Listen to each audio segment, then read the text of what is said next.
Assalamualaikum warahmatullahi wabarakatuh. Kembali lagi di mata pelajaran sejarah Indonesia. Pertemuan hari ini kita akan lanjut belajar ke materi bab 2, yaitu tentang kehidupan bangsa Indonesia pada zaman praaksara. Dan kita akan mulai belajar mengenai periodisasi zaman praaksara berdasarkan geologi terlebih dahulu. Tapi sebelum itu kita akan bahas mengenai definisi zaman praaksara. Definisi masa praaksara. Zaman praaksara adalah masa kehidupan manusia sebelum mengenal tulisan. Pra yang berarti sebelum dan aksara yang berarti tulisan. Nah, praaksara juga disebut dengan istilah nirleka. Nir yang berarti tidak ada dan leka yang berarti tulisan. Jadi, masa nirleka atau praaksara berarti masa pada saat manusia belum mengenal tulisan. Nah, selanjutnya ada periodisasi zaman praaksara. Ini terbagi menjadi dua. Yang pertama ada berdasarkan geologi. Nah, ini mengacu pada umur lapisan bumi. Terbagi menjadi beberapa zaman. Ada zaman arkaikum atau zaman tertua, kemudian ada zaman paleozoikum atau zaman pertama, kemudian ada zaman mesozoikum atau zaman kedua, dan ada zaman neozoikum atau kenozoikum yang terbagi menjadi zaman ketiga dan zaman keempat. Nah, selanjutnya yang kedua berdasarkan arkeologi atau mengacu pada teknologi purba hasil temuan penelitian arkeologi atau benda budaya. Terbagi lagi menjadi dua zaman, ada zaman batu. Nah, disebut zaman batu karena pada saat itu alat-alat kehidupan manusia umumnya terbuat dari batu. Kemudian ada zaman logam. Disebut zaman logam karena pada saat itu manusia purba sudah bisa membuat alat kehidupan dari logam. Nah, zaman batu ini terbagi lagi menjadi beberapa zaman. Ada zaman paleolitikum atau zaman batu tua, kemudian zaman mesolitikum, zaman batu tengah, kemudian ada zaman neolitikum atau zaman batu muda, dan ada zaman megalitikum atau zaman batu besar.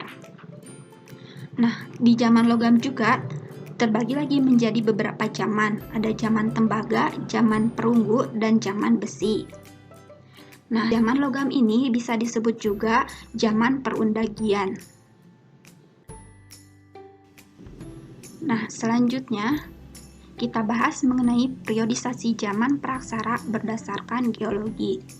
Yang pertama, ada arkaikum atau zaman tertua. Nah, zaman ini berlangsung kira-kira 2500 juta tahun yang lalu. Pada zaman ini, kulit bumi masih panas sehingga belum terdapat kehidupan. Yang kedua, paleozoikum atau zaman pertama. Nah, zaman ini terjadi kira-kira 340 juta tahun sebelum Masehi. Paleozoikum sering juga disebut sebagai zaman primer. Makhluk hidup yang muncul seperti mikroorganisme ikan, amfibi, reptil, dan binatang tak bertulang punggung. Nah, kemudian ada mesozoikum atau zaman kedua. Zaman ini berlangsung kira-kira 140 juta tahun. Mesozoikum disebut juga zaman pertengahan atau zaman sekunder. Selain itu, sering juga disebut zaman reptil, karena reptil besar berkembang pada zaman ini. Kemudian ada neozoikum. Nah, zaman ini terbagi lagi menjadi beberapa zaman, yaitu yang pertama ada zaman ketiga yang terjadi kira-kira 60 juta tahun yang lalu. Pada periode ini sudah banyak ditemukan binatang menyusui seperti kera, gorila, atau simpanse. Kemudian yang kedua ada zaman keempat yang terjadi kira-kira 600.000 tahun yang lalu, ditandai kehidupan manusia purba. Jadi manusia dipastikan manusia purba telah ada pada masa ini. Nah, zaman ini terbagi lagi menjadi dua periode, yaitu ada Diphilum atau zaman es, atau bisa juga disebut zaman Pleistosen, atau bisa juga zaman glasial. Kemudian yang kedua Alluvium atau disebut juga zaman Holosen. Nah, pada zaman ini mulai hidup Homo sapiens. Nah, selanjutnya ada tugas.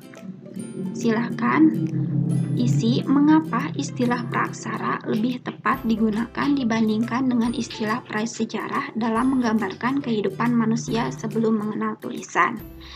Nah, isinya silahkan dijapri ke Ibu.